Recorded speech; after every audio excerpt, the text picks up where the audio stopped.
I never meant for anyone to read that letter. It wasn't supposed to change my life. It wasn't supposed to reach him. But the truth is, I wrote it because I needed to breathe. I needed to let out all the things I couldn't say out loud. The feelings I had hidden so deeply, I thought they would disappear if I ignored them long enough. He was the kind of boy people looked at twice. Soft hair, quiet confidence. That rare type of beauty that wasn't loud, it just existed. Effortless. Natural. Untouchable. Liam Bennett. The boy everyone wanted. The boy I tried not to want. The letter was just a confession to myself. A piece of paper that held everything I felt but never planned to say. But somehow it got to him. Somehow he read every word. And the way he reacted, the way everything unfolded after that moment, it destroyed things I never imagined could break. It changed him. It changed me. And it changed the one thing I thought would always be safe. Hope. This is not a simple high school story. It's not a fairy tale. It's the truth about what happens when love arrives at the wrong time, in the wrong way. And when a single letter becomes the beginning of the end. Before we start, subscribe to the channel.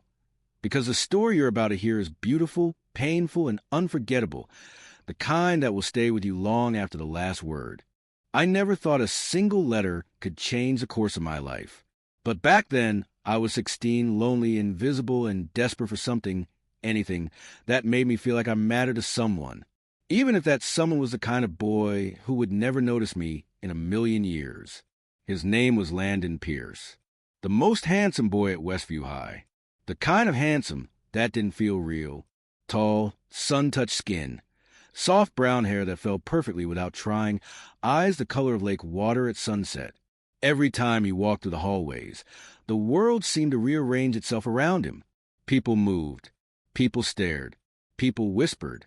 And I was always watching from far away, pretending my pulse didn't quicken the second he appeared.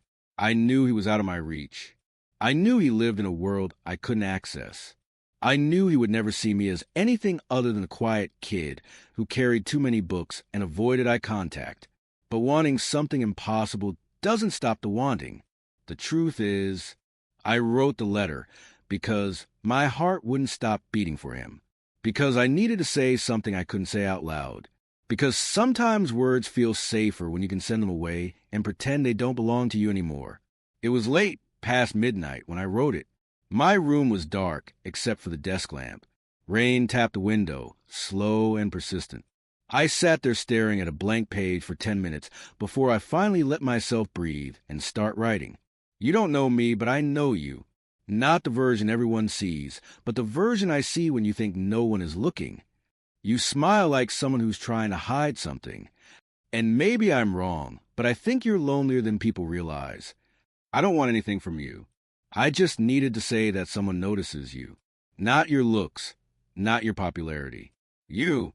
It wasn't a love letter, not fully, not a confession, not exactly. It was just truth, my truth. The truth I couldn't keep in my chest anymore without suffocating. When I finished, my hands were trembling. I folded the page and slipped it into an envelope. No name on the front, just his locker number. I thought I'd never actually deliver it. I thought fear would stop me. But the next morning, something in me snapped. The loneliness, the months of swallowing words, the ache of loving someone from far away. So before first period, when the hallway was quiet, I slipped the envelope through the thin locker vent and walked away before I lost courage. I told myself he would never read it. Or maybe he'd laugh. Or maybe he'd throw it away. Any of those would have been easier than what actually happened. Landon didn't come to school the next day. Or the day after. Rumors spread. People whispered that he wasn't feeling well. That he had a fever. That he had family problems. None of it made sense. He was always in school. Always smiling. Always surrounded by friends. And I kept wondering, did he read it? Did it hurt him? Did it break something inside him? Guilt crawled to me like poison. I couldn't sleep. I couldn't eat. I kept replaying every sentence I wrote, trying to figure out what I might have said wrong, what might have pushed him into silence. On the third morning, I opened my locker and froze. There was an envelope inside. Same color, same fold, same shaky courage in the handwriting. My heart leapt into my throat.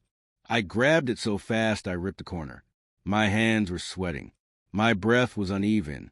I stepped away from the noise, from the lockers, from the people, and stood alone by the water fountain at the far end of the hallway. Then I read it. I don't know who you are, but I think you're right about me. My pulse quickened.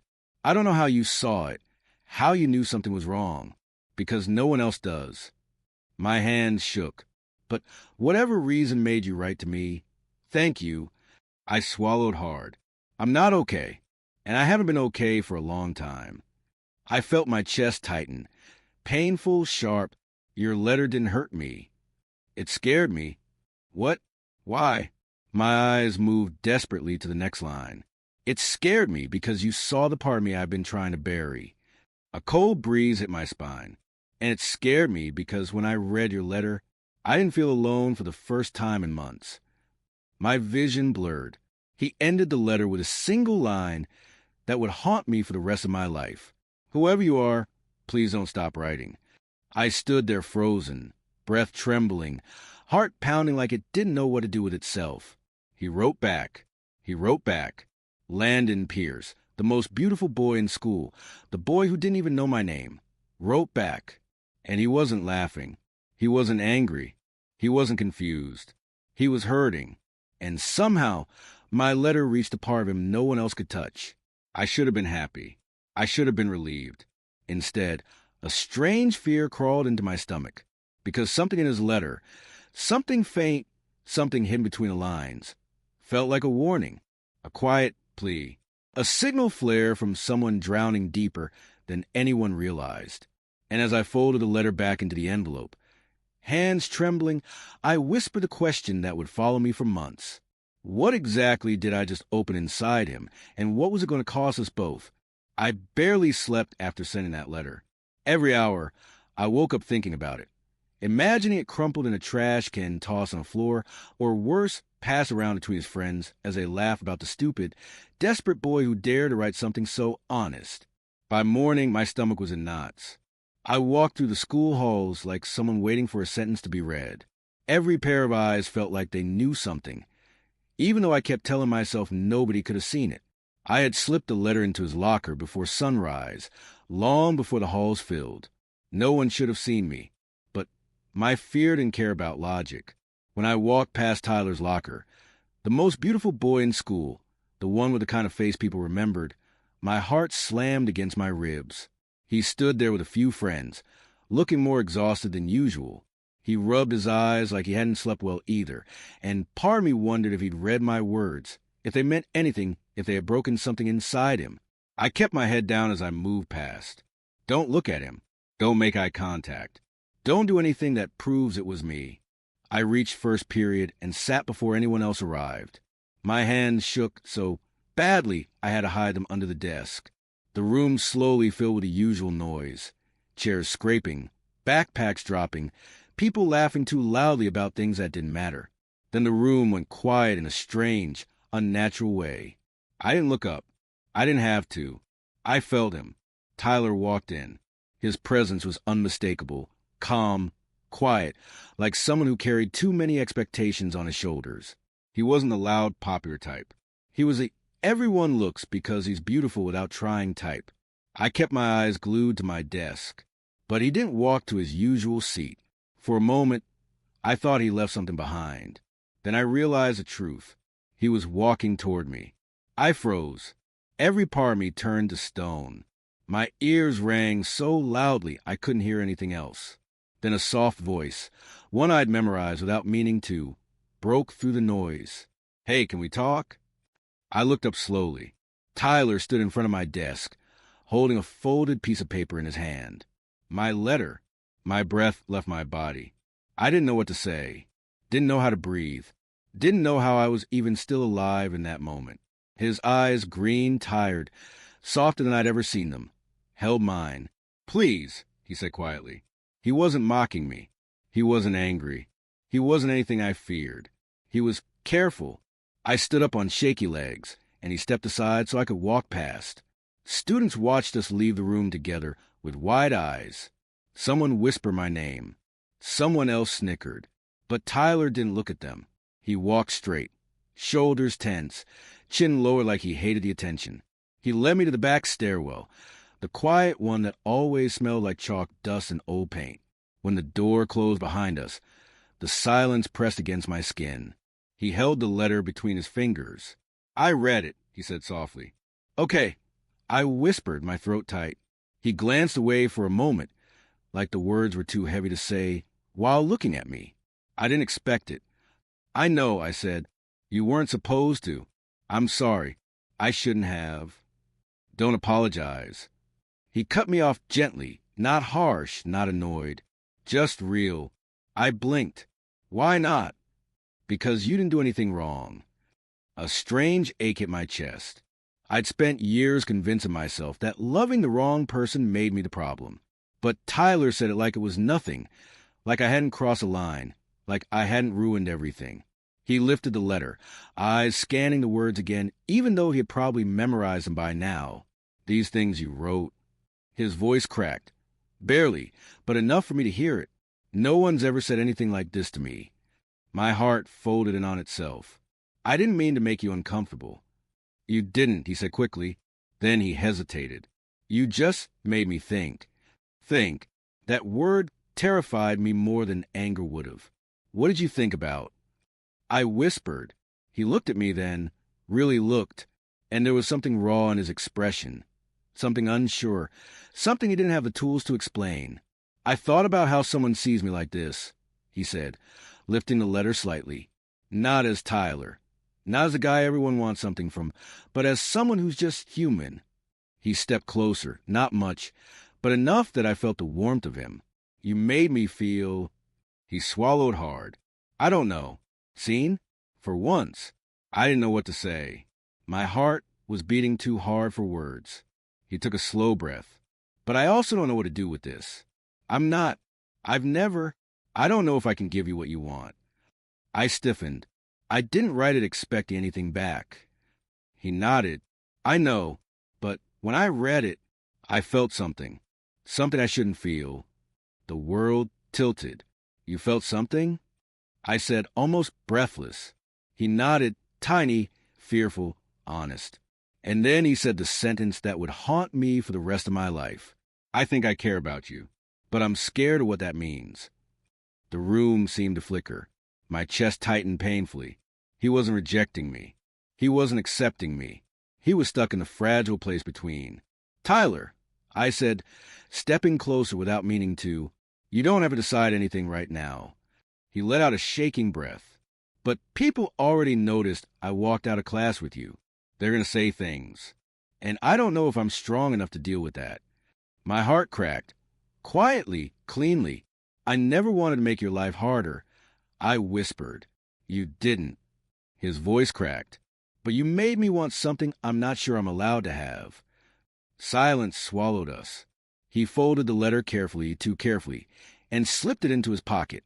Then he said something so soft I almost missed it. "Can we take this one day at a time?" I nodded. He gave the smallest, saddest smile, and then the bell rang, echoing through the stairwell like an omen. Tyler stepped back. I didn't, and in that tiny distance between us, I felt the tragedy already beginning. I didn't expect him to write back. After the letter I'd slipped into his locker, the one I rewrote 6 times, the one that nearly tore my chest open with how honest it was, I spent the entire night convincing myself he wouldn't answer. Guys like Adrien Hale didn't notice people like me. He lived in a world that felt brighter, louder, meant for people who belonged. I was always on the edges, trying not to take up space. But the next morning when I walked into school, something was different. Students whispered, not in a bullying way, in a curious, unsettled way. Their eyes flicked toward me, then quickly away. My stomach knotted. I kept my head down and made my way to my locker, praying no one found the letter, praying I hadn't made everything worse. When I opened my locker, a folded piece of paper slid out and fell to the floor. My heart stopped. I knew that handwriting. Clean, confident, tilted slightly to the right. Adrien. My hand shook so hard, I almost tore the paper, opening it. The hallway faded, replaced by the roar of blood in my ears as I read. Meet me behind the bleachers after last period. We need to talk. Hey! It wasn't angry. It wasn't mocking. It wasn't anything I expected, and that terrified me even more. The entire day dragged like a punishment. I couldn't focus in math. I couldn't breathe in history. Every minute felt like waiting for a verdict I wasn't ready to hear. What did he want? Why didn't he ignore it? Why didn't he throw the letter away like I feared he would? And why did part of me hope? Last period finally ended. I walked through the emptying halls, heart rattling inside my chest. When I stepped outside, the late afternoon sun hit me like a spotlight, too bright, too revealing. The bleachers stood at the edge of the field, quiet, silver metal still warm from the day. As I got closer, I saw him, Adrien, in a navy hoodie, sleeves pushed up, hair slightly messy like he'd been running his hands through it. He stood with his back to me, hands in his pockets, staring at the field as if it held the answers he couldn't find. I almost turned back, almost walked away, almost ran. But something deeper, something braver than I had any right to feel, pushed me forward. Adrien, I said softly. He turned, and the look on his face, it wasn't disgust. It wasn't confusion. It was something worse. It was pain. He let out a slow breath. You came. Of course, I said, even though my voice trembled. He nodded, but didn't look relieved. If anything, he looked more conflicted. I read your letter, he said. I swallowed. I figured. He held it in his hand, creased, folded, worn like he'd read it more than once. That alone made something in my chest twist. I didn't know what to say, he admitted, voice low. I didn't know how to feel. You don't have to feel anything, I said quickly. It wasn't supposed to be a problem. I never wanted to put pressure on you. I just needed to say it. Why me, he asked suddenly. Why write something like that to me? I hesitated. Because you make people feel safe. Because you don't look through people, you look at them. Because every time you smile at someone in the hallway, it feels like the world gets a little softer. A breath. And because I couldn't stop feeling the way I felt. Adrien blinked slowly, as if absorbing every word. He took a step closer. That's the thing, he said, lowering his voice. I didn't know it was possible for something like that to come from someone like you. Something stung in my chest. Someone like me? He winced. I didn't mean it like... It's fine, I lied. No, he said, stepping closer, tone urgent. I meant someone real. Someone honest. You didn't pretend. You didn't try to impress anyone. You just told me the truth. His voice cracked on that last word. I didn't know what to say. Adrien exhaled shakily, glancing at the bleachers, then back at me. When I read it last night, something happened. I didn't sleep. I kept thinking about every time we passed each other in the hallways, every small moment I never noticed before. He looked away. It scared me. My heart lodged in my throat. What scared you? You did, he whispered. The confession hit me harder than anything I've ever felt. You scared me because... I don't know what this is, he said. I don't know what I'm supposed to feel. And I don't know why your letter didn't make me angry, or disgusted, or uncomfortable. He looked into my eyes then, really looked. It made me feel something I don't understand. The air thinned between us. The world shrank to just him, his breath, his shaking hands, the storm in his eyes. I stepped closer without thinking. Adrien, I shouldn't be here, he whispered. I shouldn't feel anything. I have a girlfriend. I have expectations. I have a whole life people already planned for me. I know, I said gently, but when I read your words, I started wondering if I'm living a life that isn't mine at all. Silence. Painful, pulsing silence. Tell me I imagined it, he said. Tell me I didn't feel something when I read your letter. I couldn't, and he knew. He took one more step, close enough that I felt the warmth of him. Then he whispered, I don't know what to do. I opened my mouth to answer, but voices echoed from the other side of the bleachers. Loud, laughing, calling his name. He flinched. Everything inside him shut down at once. He looked at me with raw panic. I can't, he whispered. Adrien, wait. But he was already backing away, eyes full of something drowning him from the inside. "I'm sorry," he breathed. Then he turned and ran, leaving me behind the bleachers, holding the weight of a truth neither of us knew how to survive. I didn't sleep that night, not even for a minute. Every time I closed my eyes, I saw his handwriting, his signature, the little smudge of ink at the corner of the page where his hand must have hesitated, and the words, those impossible, dangerous words. "I don't know why, but I can't stop thinking about you either." I kept rereading the sentence like it might change, like maybe it would stop feeling like a promise and start feeling like a mistake. Because deep down, I knew that was what it was, a beautiful mistake, one that could destroy both of us. By morning, my hands were trembling. My entire body felt like it was vibrating with something I didn't have a name for. Fear, hope, guilt, desire, all tangled together into a knot I couldn't untie. When I walked into school, I half expected the hallway to look different, like the world should have shifted to match whatever was happening inside me. But it was the same fluorescent lights, the same lockers slamming, the same rush of kids trying to make the bell. Except one thing. Ethan. He was waiting near my locker, arms crossed, eyes narrow with the kind of concern only a best friend could fake badly. "You look like you got hit by a truck," he said. "Good morning to you, too." He stepped closer, lowering his voice. "Did something happen?" I swallowed. Hard. Ethan wasn't stupid. He could read me like a book I didn't want to lend anyone. "Tell me," he said quietly. I didn't. I couldn't. Not yet. Instead, I shook my head. "It's nothing." He exhaled, frustrated. "You're lying. But fine. I'll wait." He walked away, shooting me a look over his shoulder that made my stomach twist. Fourth period was English. The room felt different the second I walked in. Not because anything had changed, but because he was there. Nathan Hale, the boy who had taken my stupid, fragile letter and answered it with words that could break me. He sat in the third row, staring out the window as sunlight collected in his hair. He looked unreal, like some painting someone forgot to finish. Perfect in a way that hurt to look at. I took my seat in the back, heart pounding so hard the desk vibrated under my hands. Halfway through class, he turned his head. Our eyes met, just for a second, but it was enough to send sharp heat through my chest. He looked away quickly, jaw tightening like he didn't trust himself to keep looking, or like he was afraid someone else would notice. I should have looked away too. I should have protected myself. But I couldn't, not when every part of me was begging for one more glance, one more sign that last night wasn't a dream. After class, I tried to slip out before he could catch up, not because I didn't want to talk to him, but because talking to him suddenly felt like standing in the middle of a burning building. But as I reached the doorway, I heard, "Wait." My footsteps stopped on instinct. I didn't turn. Couldn't.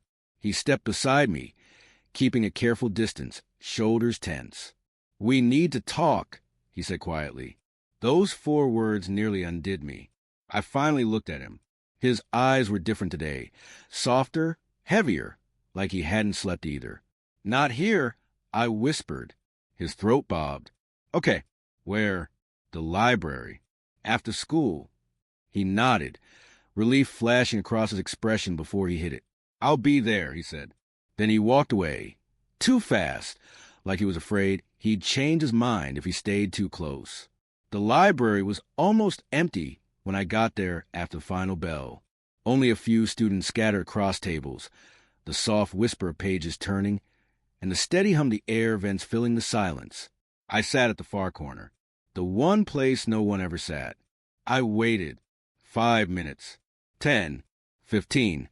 My chest felt tighter with every second. Then finally he came in.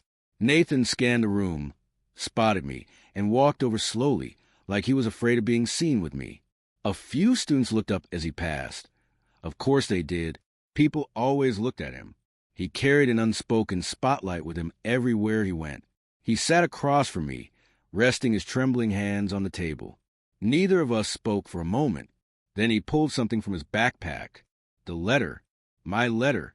The one I'd pour my heart into. "I've read this 100 times," he said softly. And every time it scares me more. My breath caught. Why? He exhaled shakily. Because you wrote things I never thought someone would say to me. Because you saw me in ways I didn't want to admit were true. And because now I can't stop thinking about what it would mean if I answered with something real. My pulse pounded so loud I could barely hear. You did answer. I whispered. Last night. He closed his eyes for a second. Yeah, and it terrified me. Silence felt like a weight. Nathan, I said, leaning closer, I didn't send that letter to mess up your life. I know, he said quickly, and that's the problem. What do you mean? I like what you wrote, he said, voice trembling. Too much. My stomach twisted. Then why? Because I'm not supposed to, he whispered. I've spent my whole life being who everyone expects me to be. Dating the right girl, saying the right things, playing the part. His eyes lifted to mine. And then there's you. The world stilled. You make me feel, he broke off shaky, different. Nathan. But if anyone finds out, he said, voice cracking, I'll lose everything. The words hit like freezing water. I sat back, breath unsteady. So what are you saying? He swallowed hard. I don't know how to be someone brave like you. I laughed weakly, bitter. I'm not brave. I'm terrified all the time. But at least you know who you are, he murmured. I don't. I'm still trying to figure it out. And being near you makes everything confusing. My chest ached. Confusing how? He looked at me, really looked, like I want something I don't have the courage to keep. The sentence shattered me. A lump formed in my throat. So what happens now? He looked down at my letter again, running his thumb across the paper like it hurt to touch it. Now, he said quietly, I think we need to stop before I ruin your life too. My heart cracked in half. You answering that letter wasn't ruining anything, I said. It meant something. It meant too much, he whispered. I felt the tears before I felt the grief. Nathan. But he stood up abruptly, slipping the letter into my hand. His voice was barely audible. I'm sorry. And then he walked out of the library. No goodbye. No hesitation. Just a quiet, devastating exit. And I sat there, alone, clutching the only evidence that for one fragile moment, he had wanted me too. I didn't sleep the night before the memorial. I lay awake staring at the ceiling of my room, the same ceiling I used to stare at while writing drafts of the letter that started everything. Back then, I would rewrite each line 5 or 6 times, terrified of sounding foolish, terrified of being honest, terrified of being seen. And now, I would give anything to go back to that version of me, the one whose biggest fear was rejection, not loss. Morning came slowly, a pale, gray light seeping in through my curtains. My chest felt hollow. Every breath felt like it had to travel through a space inside me that was permanently cracked open. I put on a black shirt and a jacket. I stared at myself in the mirror for a few seconds, recognizing the exhaustion, but not the person behind my own eyes. Today wasn't about me. It was about him. It was about the boy who answered my letter, the boy who should still be here. The gym was quieter than I expected when I arrived. No cheering, no echoing footsteps, no loud music, just soft murmurs, folding chairs lined carefully in rows, and a large framed photo of Noah Collins at the front. His smile in the picture almost broke me. He always smiled with his whole face, a kind of smile that made everyone else soften, even people who claimed not to like him. Seeing that smile frozen in time, surrounded by flowers, felt wrong. It felt cruel. It felt like something the world shouldn't have allowed. Ethan saw me first and came over from the side of the room. His eyes were red, his shoulders slumped. "Hey," he whispered. "Hey." I didn't trust myself to say anything else. My voice felt like it was buried under rubble. We sat down together in the second row. He rested a hand on my arm for a brief moment, a silent promise that I wasn't alone. Then he leaned back, exhaling shakily. As people entered, friends, teachers, students who barely knew him, I felt the same sharp mixture of pride and grief. Noah had touched so many lives. And yet, the part he gave me was something no one else ever knew. He had been the school's perfect kid. Beautiful, smart, loved by everyone. But no one knew what he wrote in his last letter. No one but me. The ceremony began. A teacher spoke about his kindness. A coach talked about his leadership. A girl from his class cried through a story about how he tutored her without being asked. I stared at my hand the entire time, my jaw tight, my throat burning. They talked about the Noah they knew, not the Noah who sat with me behind the library steps, telling me he felt trapped inside a life everyone else decided for him. Not the Noah who confessed he read my letter more than a dozen times before answering it. Not the Noah who said he had never felt something real for someone until me. Not the Noah who admitted he was terrified of disappointing the world. Not the Noah whose last words to me were, "I just need a little more time." My chest ached, a deep, suffocating ache, as a microphone was handed to his father. He spoke proudly about Noah's achievements, his brightness, his potential. He didn't know that his son had written me a message the night before everything happened. A message I read 1,000 times now, even though it still hurts. I'm not ready to tell anyone about us, but I want to. I swear I do. I didn't blame him. I never did. I never would. But the world he lived in demanded perfection, demanded certainty, demanded that he be the shining boy whose smile hid every shadow. And sometimes shadows win. When the ceremony ended, people stood slowly, hugging one another, murmuring condolences. I stayed seated, numb, staring at the photograph as if my eyes could pull him back somehow. Ethan touched my shoulder. "You wanted to stay with you?" I shook my head. I couldn't speak. He squeezed my shoulder once before walking away. I waited until the gym was nearly empty before standing. The flowers around the portrait smelled too sweet, almost suffocating. "Hey," someone said behind me. It was Mrs. Collins, Noah's mother.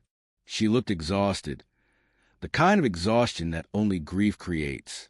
But she smiled politely, the way mothers do when they're trying not to fall apart. "You were his friend, right?" she asked gently. I swallowed. "Yes." "He mentioned you," she said. "Said you were kind to him, that he liked talking to you." Something inside me cracked. I bit the inside of my cheek hard to keep from crying. I liked talking to him, too. She nodded, stared at the photograph for a long moment, then whispered, "Thank you for being good to my son." My throat tightened painfully as she walked away. I almost ran after her. I almost told her everything. The letters, the meetings behind the library, the quiet confessions, the way he looked at me like I was the one place he didn't have to pretend. But I didn't. Those pieces belonged to us. To him, to the boy he allowed himself to be with me and no one else. I walked outside into the cold air. The sky was gray, heavy, threatening rain. The school courtyard was empty, the same courtyard where he once leaned against the wall and told me he never felt understood by anyone until he read my letter. I stood there for a long time, and finally, quietly, I reached into my pocket and pulled out the last letter he ever wrote. The ink was smudged on one corner from when my hands shook reading it the first time. I opened it. 3 lines. 3 lines that would live inside me forever. "I wish I were brave enough to love you in the open. Maybe in another life. I'm sorry." The wind blew gently, tugging the paper, as if trying to carry those words away. But they were already inside me. I folded the letter carefully and whispered into the cold air, "I loved you too, Noah, even if I never got the chance to say it." The first raindrop hit my cheek. Then another. Then the sky opened completely, as if the world itself was crying for him. And I stood there in the rain, alone, holding the last piece of the boy who answered my letter, the boy I never got to keep.